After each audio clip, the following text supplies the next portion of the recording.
Assalamualaikum warahmatullahi wabarakatuh. Perkenalkan, saya Seloni Abdillah dengan NIM 22002266. Saya dari kelompok 5 sesi 04. Baiklah, pada video presentasi kali ini saya akan memaparkan beberapa materi. Yang pertama mengenai konsep aksiologi administrasi pendidikan. Baiklah, sebelum kita membahas konsep aksiologi administrasi pendidikan, perlulah kita mengetahui apa itu aksiologi. Secara etimologi, aksiologi berasal dari bahasa Yunani, yakni kata aksios yang berarti nilai dan kata logos yang berarti ilmu. Aksiologi kemudian dikenal sebagai salah satu cabang ilmu dari ilmu filsafat. Arah filsafat atau aspek kehidupan yang dibahas di cabang ilmu ini adalah mengenai pemanfaatan dan penggunaan dari ilmu pengetahuan.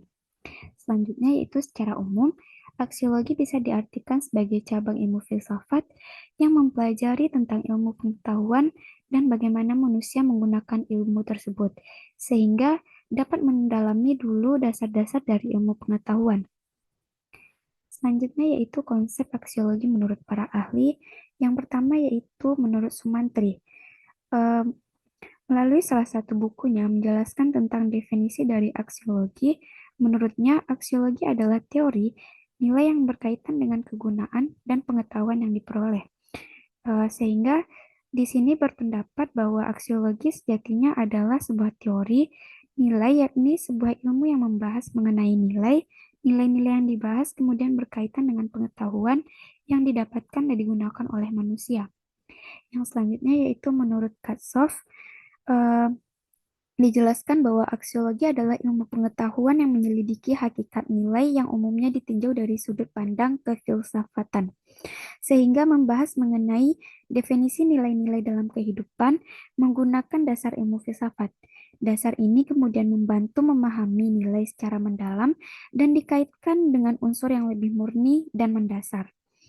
Yang selanjutnya yaitu Jujun S. Surya Sumantri. Menurutnya aksiologi adalah teori nilai yang berhubungan dengan kegunaan dari pengetahuan yang diperoleh, sehingga segala nilai yang berhubungan dengan manfaat pengetahuan akan dikaji atau dibahas di dalam cabang ilmu filsafat. Sehingga di sini melalui beberapa pengertian dari konsep aksiologi tersebut, maka dapat kita simpulkan bahwa aksiologi merupakan cabang ilmu filsafat yang mempelajari tentang nilai-nilai kehidupan yang mengarah pada pemanfaatan atau guna dari pengetahuan bagi hidup manusia. Selanjutnya yaitu konsep aksiologi administrasi pendidikan. Setelah kita membahas mengenai konsep aksiologi menurut para ahli dan secara umum, maka kita akan menemukan konsep aksiologi administrasi pendidikan itu apa. Di sini ada 3 konsep aksiologi administrasi pendidikan. Yang pertama yaitu administrasi lebih luas dari manajemen. Maksudnya adalah ruang lingkup administrasi mencakup keseluruhan kegiatan pemerintahan sehingga administrasi sangat luas pada segi-segi kehidupan masyarakat. Yang selanjutnya yaitu administrasi lebih kecil dari manajemen,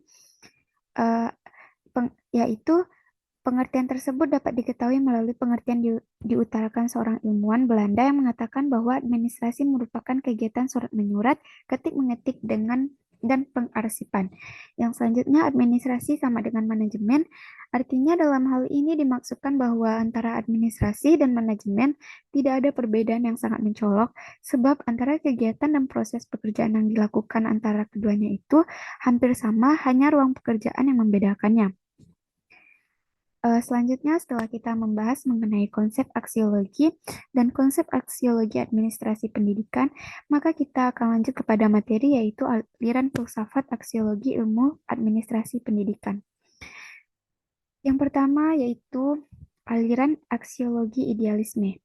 Aliran filsafat idealisme merupakan suatu aliran filsafat yang mengagungkan jiwa atau pertemuan antara jiwa dan cinta dan akan melahirkan angan-angan yaitu ide dunia.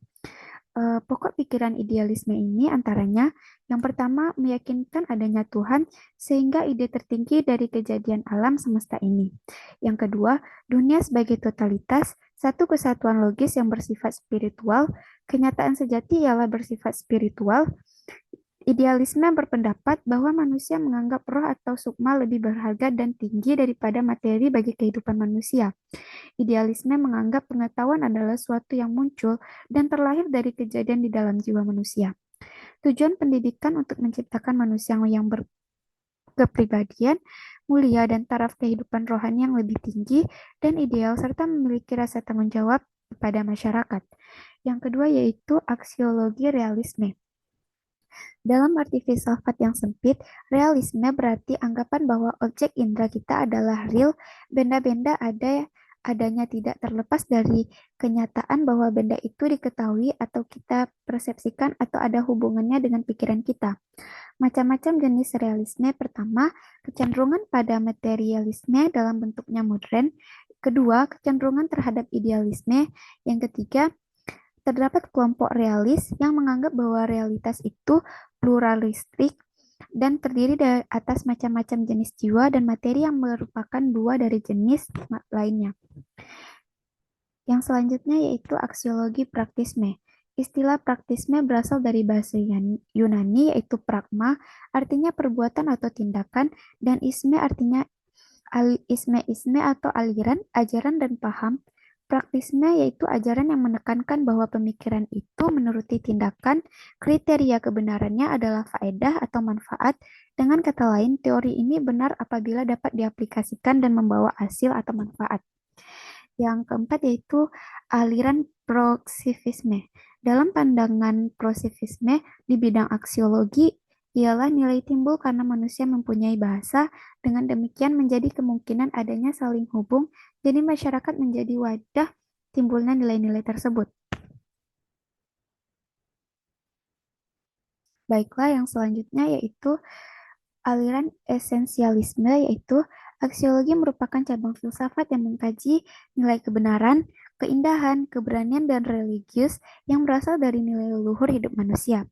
Hakikat nilai merupakan kualitas dan menjadi ciri satu yang sudah ada hubungannya dengan kehidupan manusia.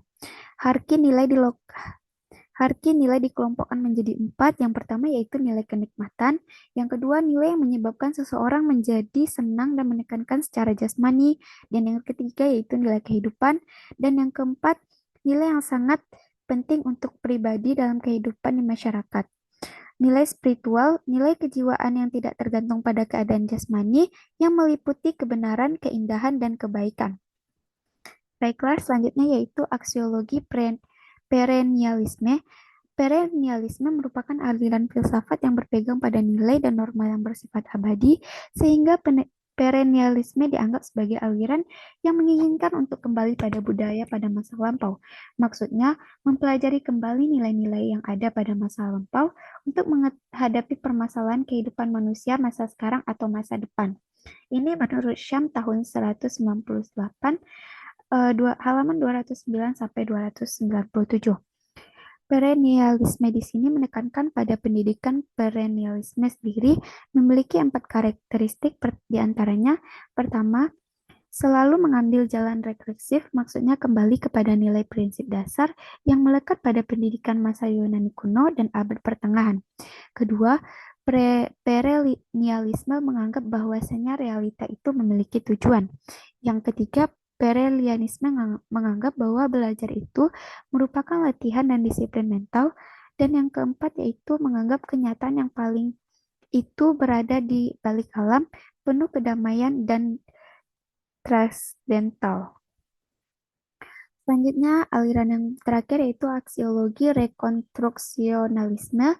Filsafat rekonstruksionalisme merupakan kelanjutan dari gerakan progresifme. Gerakan ini didasarkan atas suatu anggapan bahwa kaum progresif hanya memikirkan dan melibatkan diri dengan masalah-masalah masyarakat yang ada sekarang, yaitu ontologi rekonstruksionalisme, epistemologi rekonstruksionalisme, aksiologi rekonstruksionalisme. Dalam bidang pendidikan, aliran ini sebagaimana dikemukakan oleh Bramall terdiri atas 5 tesis, diantaranya yang pertama, pendidikan harus dilaksanakan di sini dan sekarang dalam rangka menciptakan tata sosial baru yang mengisi nilai-nilai dasar, budaya, dan selaras dengan yang mendasar mendasari kekuatan-kekuatan ekonomi dan sosial masyarakat modern. Yang selanjutnya yaitu masyarakat harus ada dalam kehidupan demokrasi sejati oleh warganya sendiri. Yang ketiga, anak, sekolah, dan pendidikan itu sendiri dikondisikan oleh kekuatan budaya dan sosial. Pendidikan merupakan realisasi dari nilai sosial. Yang ketiga yaitu guru harus meyakinkan terhadap validasi dan urgensi dirinya dengan cara bijaksana dengan cara memperhatikan prosedur yang demokrasi. Yang terakhir, yang keempat yaitu cara dan tujuan pendidikan harus diubah kembali seluruhnya dengan tujuan untuk menemukan kebutuhan-kebutuhan yang berkaitan dengan meninjau krisis budaya dewasa ini. Yang selanjutnya, kita harus memiliki penyusunan kurikulum, isi pelajaran, metode yang dipakai, struktur administrasi, dan cara bagaimana guru dilatih. Baiklah, mungkin hanya itu presentasi materi dari saya. Jika ada kesalahan, mohon dimaafkan. Assalamualaikum warahmatullahi wabarakatuh.